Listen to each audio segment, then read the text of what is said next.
All right. Welcome, everybody. For the folks at home, we thought we'd give some context for how this interview came about.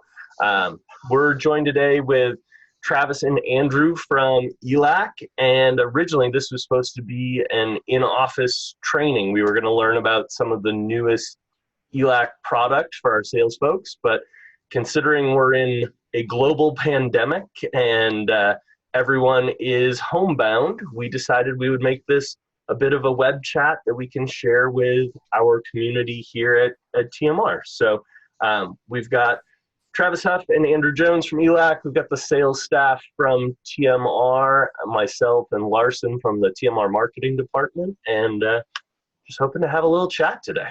Yeah.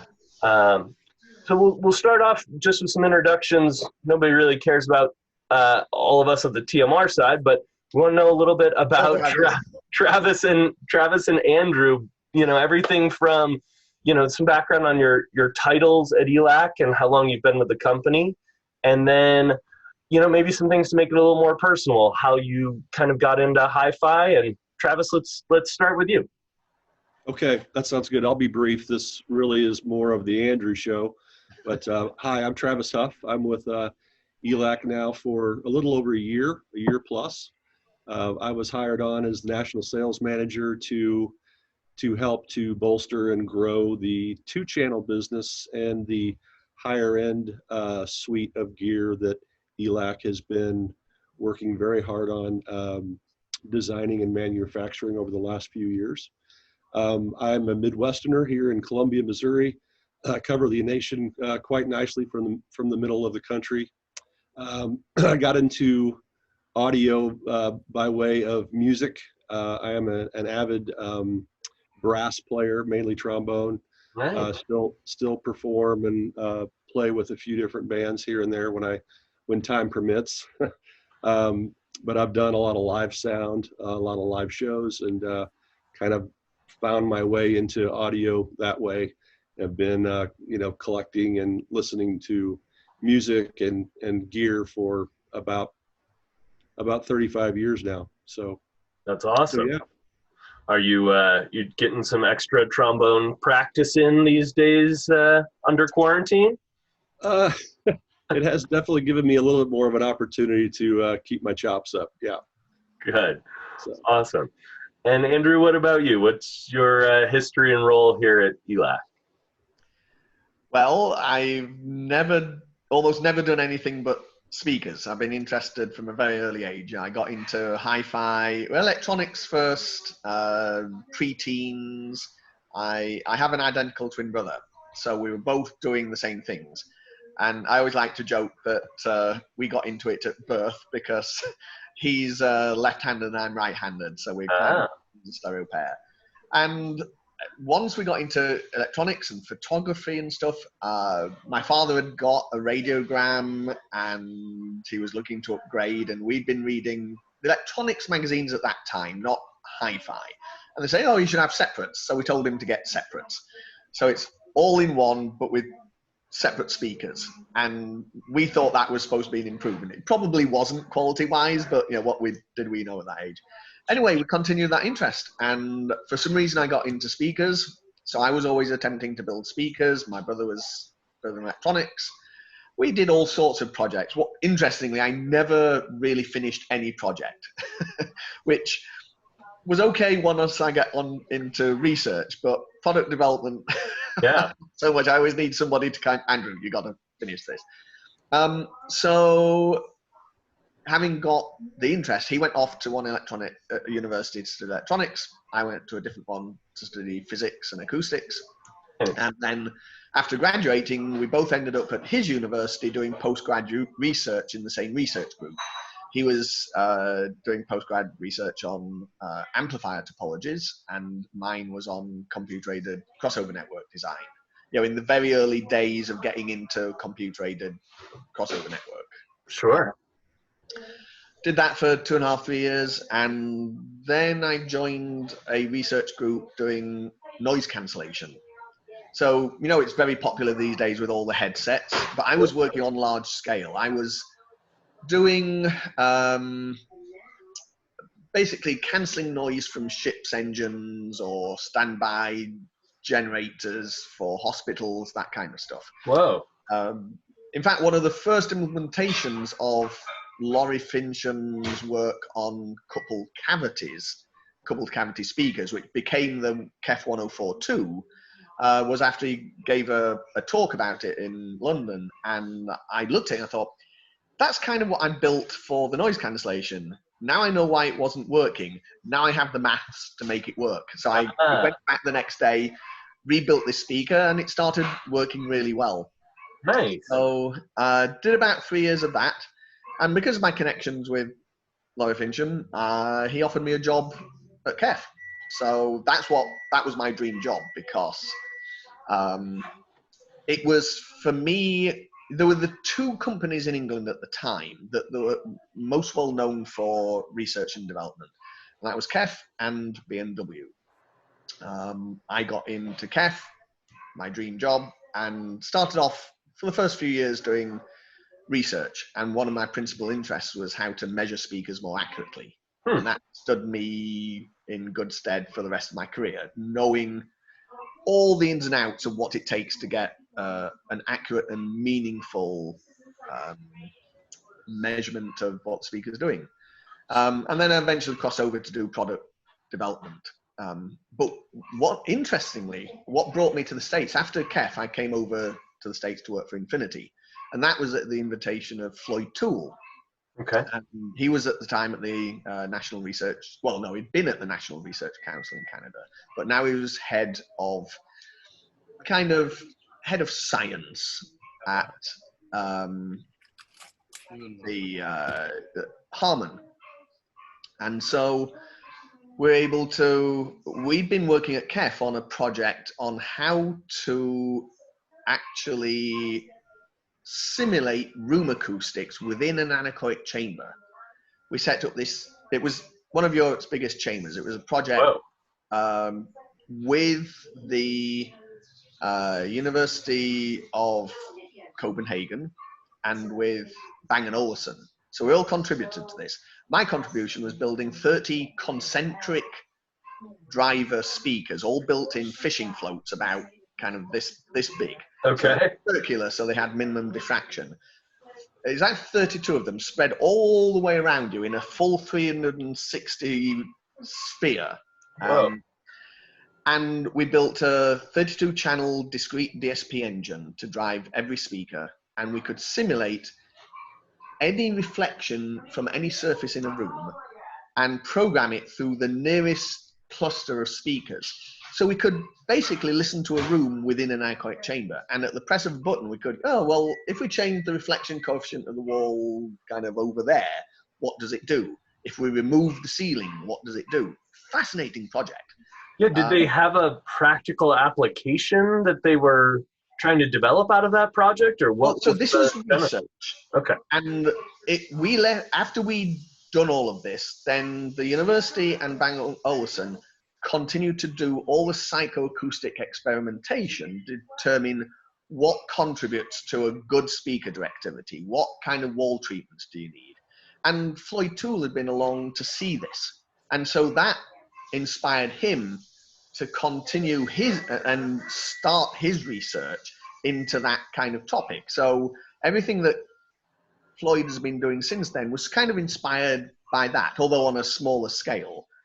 And then he invited me over to the States to work for Infinity, and my boss, Laurie Fincham, came over first. I thought, I'll give it a chance to see what the States is like. Yeah. I stayed on at KEF for a year, and then I joined him at Infinity. About 3.5 years there. First product was that Infinity Prelude speaker, the tall tower with the aluminum column and a built-in self-powered side-firing 12-inch woofer. Then after that, I got offered to join and head up speaker design for Pioneer in the USA. And that's where, in about the year 2000, started a project which became TAD Home. And all my career of doing the high-end TAD speakers. Nice. Sure. Yeah. A lot of our a lot of our audio community would love to hear about that period. But well, in fact, that's what's behind me. That's why. Yeah, very that's cool. what I listen to at home. My TAD speakers. Nice. Well, yeah, we wanted to, talk a little bit about what's going on currently at ELAC with, both of you joining the company. I'm really curious. Is there anything that's interesting, like a little peek behind the curtain for how speakers get designed at ELAC? Is there an overall philosophy? Is there something that, you guys are tasked with? We need to fill a certain hole in the market or in our product line? Is it driven by new technologies? What kind of guides the overall philosophy of speakers at ELAC? Well, in some respects, it has to be driven by what is needed. If you just leave it to an engineer, we'll just work on what intrigues us, solving problems. We used to say at KEF, I think it was Raymond Cook, who was the founder of KEF. He said, you engineers, you come up with solutions to problems nobody really understood, existed, or cared about. Right. Which was certainly true. And so you need a bit of that. That's why it was good at KEF, because you had research and development. Mm-hmm. And the idea is research starts looking at things, and when something is ready, you put it up on the shelf. And then later on, development can come along and go, that's a cool idea. And it looks as though it works. So let's take it and run with it and make it into a product. Yeah. I kind of have to do both of those together these days. So sometimes projects, I'd say that mostly we have an idea from the marketplace of what we would like to create. But that also has to incorporate ideas that are not yet in the marketplace if we want to. There's so many usual things. So many people are competing for space in the market. You have to be either different or better. And so what contributes? Yeah, it's how innovation happens, right? Exactly. And so what you have to do if you're going to innovate, you have. Can I just pause a minute? Of course. I've got dogs barking in the background, and my wife let them all in, and right, it's feeding time. They just want to. They want to be on TV. It's fine. We all get it. And now they're all running and eating each other's food, and yeah. So lockdown has its. That's right. So you want to innovate as well as meet market needs, meet timelines. Always dangerous for someone like me. Engineers, basically, the reason that you always have a Mark II version is all the things you didn't finish with doing the Mark I. And in fact, probably as soon as you put Mark I in production, you already know what you do for Mark II. Yeah. So it's if you're going to do something different as part of a product, and it's already been inspired by a need to meet a particular market segment, you can create, but you've got to have at least a reasonable idea that it's going to work. It can't be just a total, hey, what if we were to do this and be really cool? That has to go on in the background. I've got to be thinking of those kind of things in the off times. And whenever you're doing product development, it's product development, which means you've got to get prototypes built, or you're waiting for tooling to get the next parts to evaluate. So there's always some downtime where you need to be thinking of new ideas. Sure. But when it comes to product development, you've got to keep to a time scale, hopefully. From your research work, what percentage of, this over your whole career, not just at ELAC, what percent of your research projects do you think ended up producing something that was more commercially viable versus, was incorporated maybe into a background process or left on the shelf altogether? I think most of the ideas that are directed towards the particular areas that I'm involved with in any particular company for the classification of speaker that they're making. Most of those ideas get eventually incorporated. I still have wild ideas about electrostatic speakers because I've always been interested in that. In fact, I nearly went to work for Quad. When Peter Walker was retiring, he'd asked me if I wanted to kind of join him and understudy and then take over as he retired. And I was close to thinking I'd want to do that. I didn't, simply because it was more, I felt not as open channel of design that would be contribute to commercial success, right? Sure. So I stayed with Kef and then, like I said, came over to the States. But they've always fascinated me. So I'm always thinking of ideas. It's Los Angeles. We drive everywhere. I have 2.5 hours of driving every day to work. And that's, I don't have the radio on. I sit and think. And that's often when I start to have these ideas that, oh, what if, or while I'm feeding the dogs, watching over them that they don't eat from each other's bowls. Even ideas for improving measurement techniques. My background, because I spent all those years at Kef in research and looking at measurement techniques, when you're developing a speaker, there's an art and a science to it. The science is understanding what will make a better measuring speaker, presuming that we know which measurements are most likely to tell us what the speaker is going to sound like. I've developed speakers, at least at prototype stage, that I've taken to a show that I've never listened to until I picked up at the show. That's I shouldn't have said that on video. Here we are. And it's worked.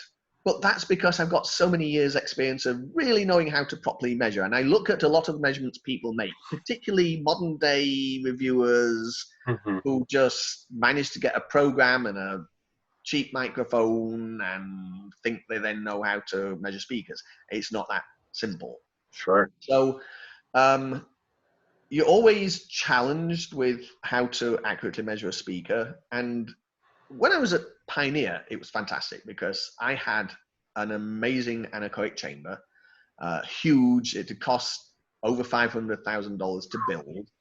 And eventually when we moved out of that facility, I lost it. So I had to go back to all my experience of how you measure without a chamber in order to be successful without a chamber.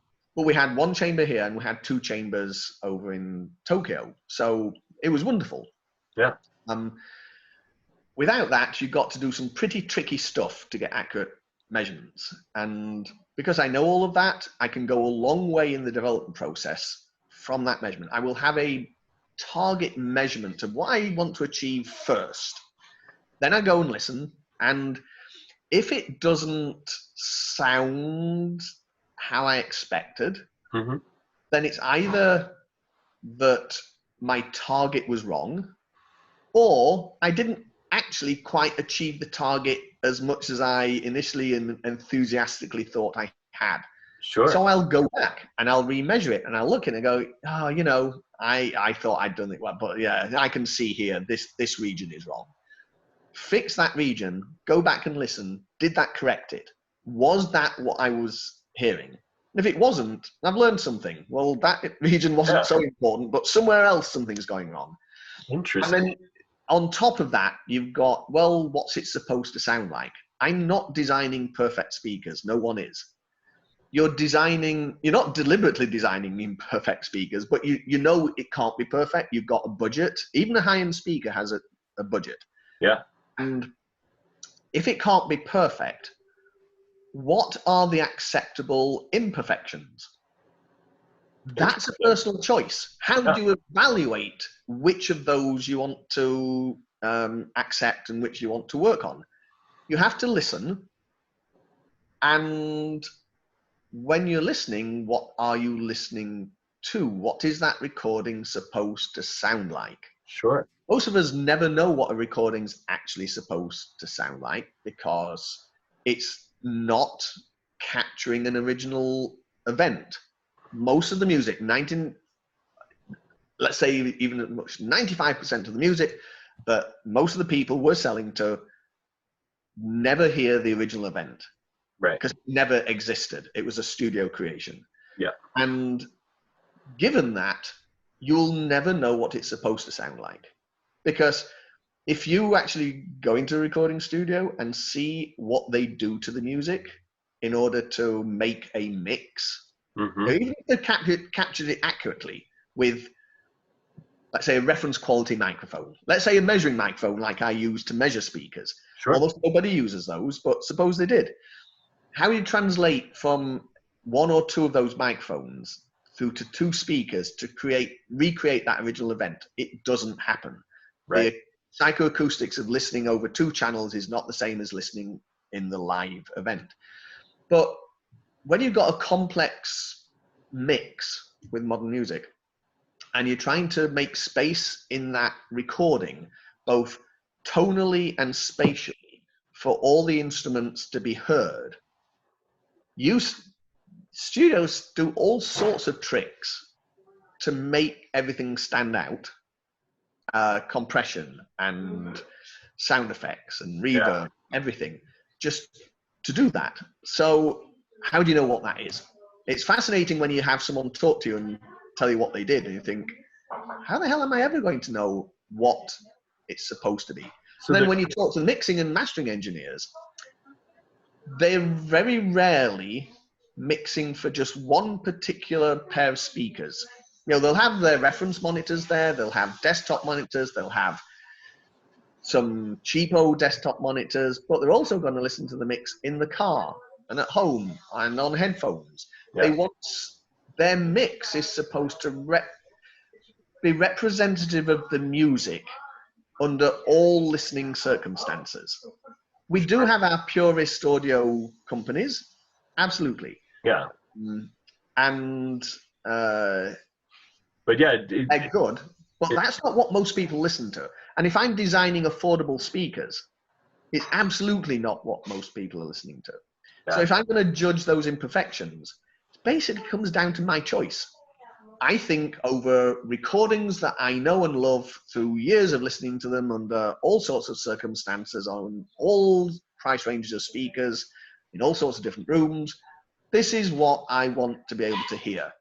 I'll try and get the measurements as good as possible, but the final choices are based on me, what I want to hear. Yeah, no, it makes a really interesting takeaway that there's no bar for perfect, right? Yeah. Even if you believed a speaker with unlimited budget and unlimited time to design, it still comes back to the recording process and everything else. So, what is perfect is a really interesting question.